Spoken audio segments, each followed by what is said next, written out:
सर्व शिक्षक वृंद, तर सर्वांना नमस्कार करून सांगतो. आमची आनंदी मैत्री प्रतिष्ठान संस्था मागचे जवळजवळ 10 वर्ष झालं आम्ही शैक्षणिक आणि अतिदुर्गम आणि ग्रामीण भागामध्ये शैक्षणिक सुविधा कशा उपलब्ध करून देता येतील याच्यासाठी आम्ही काम करतोय. आणि दुर्गम भागात काय, कारण शहरातल्या मुलांना भरपूर फॅसिलिटी मिळत आहे. दुर्गम भागामध्ये, अतिदुर्गम भागामध्ये जिथं कातकरी आदिवासी समाजाची मुलं आहेत, अगदी मजूर लोकांची मुलं आहेत, तिथं त्यांना अगदी म्हणतो ना आपण की वरच्या शालेय साहित्याची सुद्धा जिथं अडचण आहे अशा ठिकाणी आम्ही पोहोचतो. आणि आमचा हेतू आहे की एक जरी म्हणजे विद्यार्थी हे जर शिक्षण ड्रॉप न होता तो जर पुढे पुढे शिकत गेला, त्याचा चांगला रोजगार तयार होईल, तर पूर्ण घराला तो वर आणेल, ते पूर्ण घर त्याचं सावरून जाईल, त्याचा पूर्ण एक तो मजबूत एक सपोर्ट होईल, त्याचं इन्कम चांगलं होईल. त्याच्यासाठी आपण एकदम दुर्गम भागामधल्या विद्यार्थ्यांना उभं करण्यासाठी आम्ही पूर्णपणे पाठिंबा देतो. आणि हे सगळं एक टीम वर्कच आहे. म्हणजे आता आम्ही असं बाहेरून एक पाठिंबा देणारे लोक आहेत, ऋषिकेश परिवार सारखे संस्था आहेत जे इथे एकदम पोहोचलेले आहेत आजपर्यंत. तुमच्यासारखे ग्रामस्थ आहेत जे म्हणजे आता मी बघतोय म्हणजे ग्रामस्थांची पण तळमळ आहे मुलं शिकण्यासाठी, ती मला इथं दिसतीये. त्यांची इथं तळमळ आहे, शिक्षकांची खूप इच्छा असते, शिक्षकांचे मुलांकडचं लक्ष आहे. तर या सगळ्यातनं एक चांगलं म्हणजे प्रगती होत आहे, विकास होत आहे असं मला चांगलंच दिसतंय इथं. आणि जे काय तुमचे छोटे मोठे प्रॉब्लेम आहेत, आमचं झंझवाक्यच आहे की सांगा तुम्ही मदतीसाठी सदैव तत्पर आम्ही. तर तुमचं जे काय प्रॉब्लेम आहेत ते कसे सॉल्व्ह होतील ह्याच्यासाठी प्रयत्न कसे करायचे आणि ते कसं मार्ग काहीतरी खेचून आणायचं ह्याच्यासाठी तर आपले 100% नेहमी प्रयत्न आहेत. तर त्याच्यात काय आपलं दुमत नाहीच आहे. आणि आता मुलं आज म्हणजे बघतो आपण की लहान लहान मुलं आहेत, आज या मुलं फार जाणते नाहीयेत, पण आपण जाणते.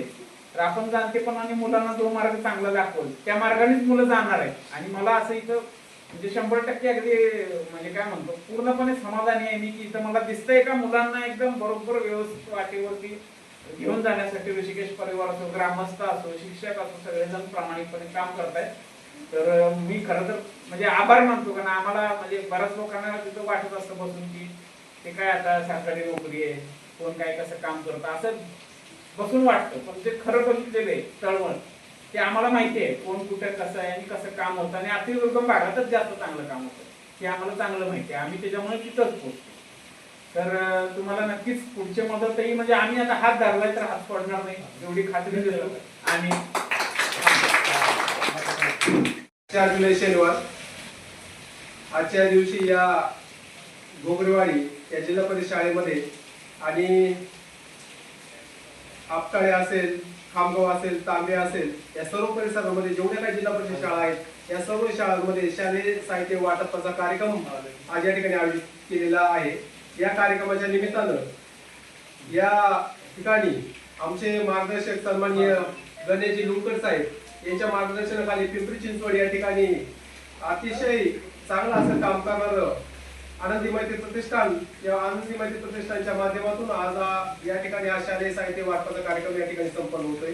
हा कार्यक्रम संपन्न होत असताना या कार्यक्रमाच्या निमित्तानं या ठिकाणी उपस्थित असणारे आनंदी मैत्री प्रतिष्ठानचे जे सन्माननीय मान्यवर मंडळी आहेत त्यामध्ये या प्रतिष्ठानचे सन्माननीय खजिनदार पाटील साहेब असतील, त्याचबरोबर शिंदे साहेब असतील, त्यांचे सर्व सहकारी आज या ठिकाणी उपस्थित आहेत. या सर्वांचं मी या गोगरेवाडी ग्रामस्थांच्या वतीनं आणि ऋषिकेश परिवार संस्थेच्या वतीनं या ठिकाणी सहर्ष स्वागत करतो. या कार्यक्रमाच्या निमित्तानं अनेक मान्यवर मंडळी या ठिकाणी उपस्थित आहेत. त्यामध्ये ऋषिकेश परिवाराचे जुन्नर तालुक्याचे अध्यक्ष ज्ञानेश्वरी लांडे साहेब असतील, उपाध्यक्ष हांडे साहेब असतील, त्याचबरोबर प्रसिद्धी प्रमुख संदीपजी कोल्हार साहेब असतील, सर्वच मंडळी या गावचे शालेय समितीचे जे अध्यक्ष आहेत साबळे साहेब, सर्व मंडळी, शिक्षक मंडळी, सर्व मंडळी आजच्या कार्यक्रमाच्या निमित्ताने या ठिकाणी उपस्थित आहेत. सर्वांचंच या ठिकाणी मी स्वागत करतो.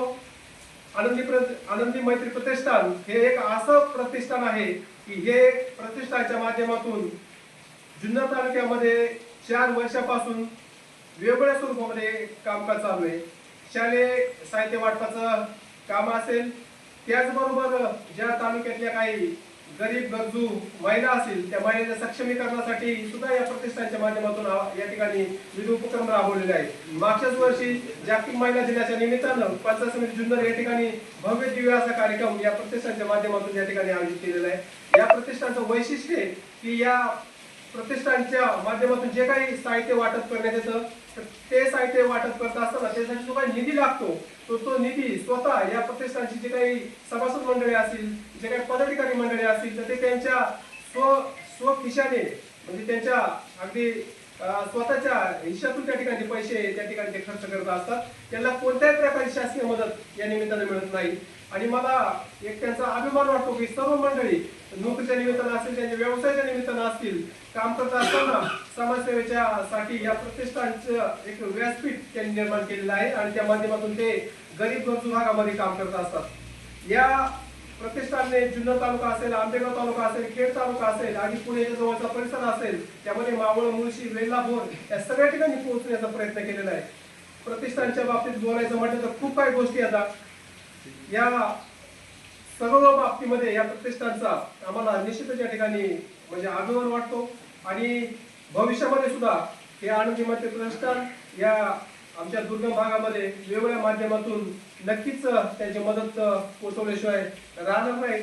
मी अधिक काही बोलणार नाही. पुन्हा एकदा या प्रतिष्ठानची जेवढी काही मान्यवर मंडळी आहेत या ठिकाणी पाटील साहेबांच्या मार्गदर्शनाखाली त्यांची जी काही टोटल टीम आलेली आहे त्या टीमचं मी या ठिकाणी अभिनंदन करतो, त्यांचे आभार मानतो आणि पुन्हा एकदा धन्यवाद देऊन या ठिकाणी मी थांबतो. धन्यवाद.